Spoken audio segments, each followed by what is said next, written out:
Hi guys, welcome to Ashit institute. Today question చూసుకుందాం ఒకసారి. ABCDEF మరియు G అనే 7 వ్యక్తులు వరుసగా ఉత్తరం వైపు కూర్చొని ఉన్నారు అంటున్నాడు. ఓకే, సో ఫస్ట్ స్టేట్మెంట్ ఏంటంటే D మరియు B మధ్య 2 వ్యక్తులు మాత్రమే కూర్చోవాలంటున్నాడు. Dకి Bకి ఎంతమంది కూర్చోవాలి?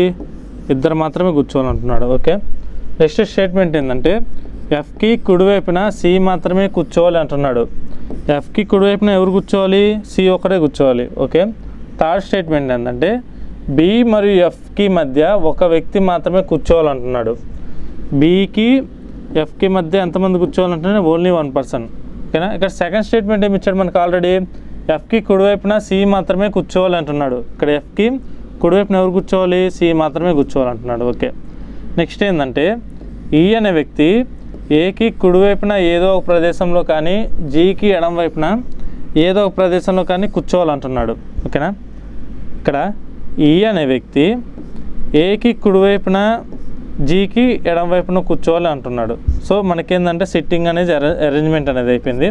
సో లాస్ట్ స్టేట్మెంట్ ఏమి ఇచ్చాడంటే A మరియు B మధ్య ఎంతమంది కూర్చున్నారు అని అడుగుతున్నాడు.